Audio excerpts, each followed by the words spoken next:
अस्सलाम वालेकुम स्टूडेंट्स। वालेकुम अस्सलाम सर। हम जिस दुनिया में रहते हैं वो मुख्तलिफ अज्जा का मिक्सचर है जो जानदारों की नशो नुमा के लिए अहम किरदार अदा करता है। हम जिस हवा में सांस लेते हैं वो मुख्तलिफ गैसेस का मिक्सचर है, जैसे कि कार्बन डाइऑक्साइड, हाइड्रोजन, नाइट्रोजन और आबी बुखारात। समंदर का पानी और पानी में घुली हुई मुख्तलिफ अज्जा का मिक्सचर है। आज हम एक फिजिकल मेथड के जरिए मिक्सचर्स को अलग करने का प्रोसेस सीखेंगे। जैसे कि हमारे पास इस वक्त मैग्नेट बार है जिसकी मदद से हम सैंड और आयरन के एक मिक्सचर को अलग करेंगे। मुझे कौन बताएगा कि मिक्सचर क्या होता है? सर मुझे इसका जवाब मालूम है। मिक्सचर दो या दो से ज्यादा अनासिर या कंपाउंड के मिलने से बनता है, जिसे केमिकल प्रोसेस के बजाय फिजिकली लिखा गया है। इसके मुकाबले में कंपाउंड दो या दो से ज्यादा अनासिर के मिलने से बनता है। मिनरल वाटर जो हम रेस्टोरेंट्स में पीते हैं वो भी मिनरल का ही मिक्सचर होता है, और जिस मिट्टी में पौधे नशोनुमा पाते हैं वो भी मिक्सचर होती है। बिल्कुल सही। इसका मतलब ये भी है कि मिक्सचर के अज्जा अपनी खुसूसियात को बरकरार रखते हैं, जबकि कंपाउंड की खुसूसियात उनके अज्जा से मुख्तलिफ होती हैं। सर लेकिन जब ये सारे अज्जा मिल जाते हैं तो मिक्सचर में से इन्हें कैसे अलग किया जाता है? अलहदगी के प्रोसेस के लिए जो हम टेक्निक इस्तेमाल करेंगे उसमें लाजमन हमें इस बात का ख्याल रखना होगा कि अज्जा की खुसूसियात किस तरह से मुख्तलिफ हैं। जिस तरह से हम एक मैग्नेट की मदद से लोहे और रेत के बुरादे को सेपरेट करेंगे, मुझे कौन बताएगा कि अज्जा किस तरह मुख्तलिफ होते हैं? सर रेत साहिल पर होती है और लोहा पानी के जहाजों और गाड़ियों में होता है। हाँ, लेकिन अलहदगी के लिए जो अहम फर्क है वो ये है कि लोहे में मैग्नेट के लिए अट्रैक्टिव फोर्स होती है जबकि रेत में नहीं होती। लिहाजा मैग्नेट बार की मदद से हम रेत में से लोहे के बुरादे को बआसानी अलग कर सकते हैं। सर क्या हम अगली दफा उबले हुए चावलों में से पानी को निकालने की कोशिश कर सकते हैं? कल घर पर मेरी सिस्टर ने उबले हुए चावल बनाए थे जिसमें उन्होंने बहुत सारा पानी छोड़ दिया था। ये करना निहायत आसान है मोहसिन। इसमें आप छलनी इस्तेमाल कर सकते हैं। ये फिल्ट्रेशन का मेथड कहलाएगा और ये बहुत आसान है। छलनी से आप इस उबले हुए पानी और चावल को गुजारेंगे तो पानी बआसानी गुजर जाएगा क्योंकि वो लिक्विड है, जबकि चावल नहीं गुजर पाएंगे क्योंकि वो ठोस होते हैं।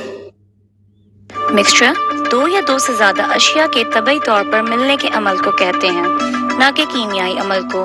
मिक्सचर के अज्जा अपनी खुसूसियात बरकरार रखते हैं। मिक्सचर की अलहदगी का अमल कई तरीकों से होता है, जैसे कि फिल्ट्रेशन, डिस्टिलेशन और क्रोमेटोग्राफी।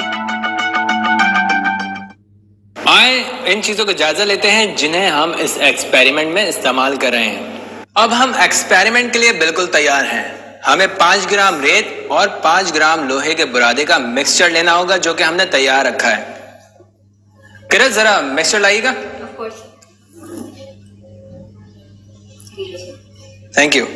अब हम इस मिक्सचर को इस कागज के ऊपर फैला देंगे ताकि हम अपना प्रोसेस स्टार्ट कर सकें। किसी को रेत का केमिकल फॉर्मूला पता है?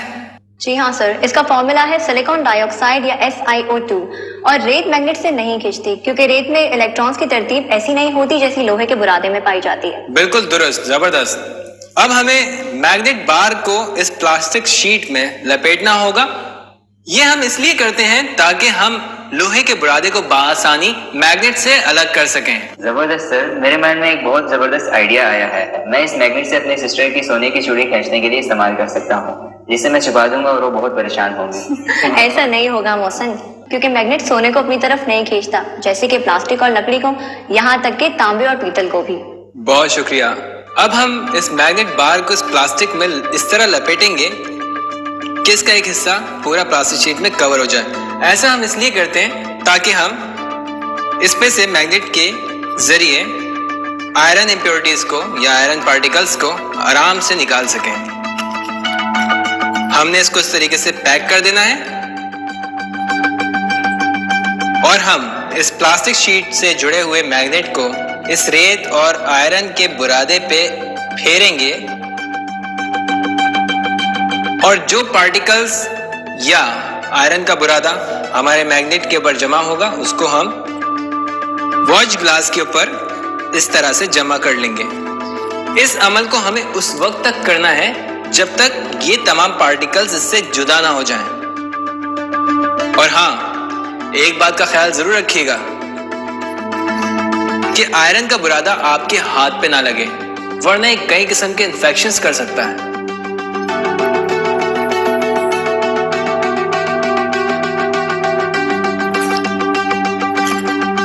बस हमारा ये प्रैक्टिकल कंप्लीट ही होने वाला है। वाह सर, ये तो बहुत दिलचस्प है।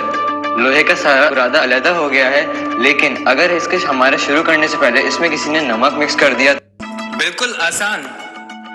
इमरान, अगर हमारे इस मिक्सचर में नमक शामिल हो जाए तो सबसे पहले हमें इस मैग्नेट बार की मदद से इस मिक्सचर में से आयरन पार्टिकल्स को सेपरेट करना होगा।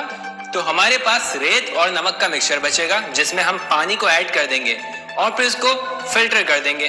फिल्टर होने से हमारा पानी और नमक का मिक्सचर अलग हो जाएगा, जबकि रेत सेपरेट हो जाएगी।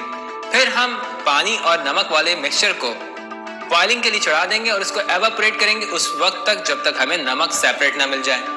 आप लोगों ने देखा कितनी आसानी से हमने तीनों प्रोसेस को इस्तेमाल करते हुए सेपरेशन का अमल सीखा। सर, अगर पानी और अल्कोहल का मिक्सचर हो तो?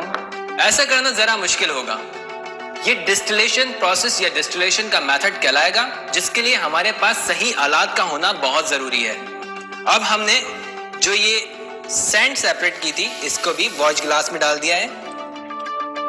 तो स्टूडेंट्स, हमने दोनों चीजों को सेपरेट कर लिया है। नतीजा हमारे पास ये आया है कि अज्जा को सेपरेट करना इसलिए जरूरी होता है क्योंकि उनकी खुसूसियात एक दूसरे से मुख्तलिफ होती हैं, और जब इनको फिजिकल तरीके से मिलाया जा सकता है तो इसलिए फिजिकल तरीके से अलग-अलग भी किया जा सकता है।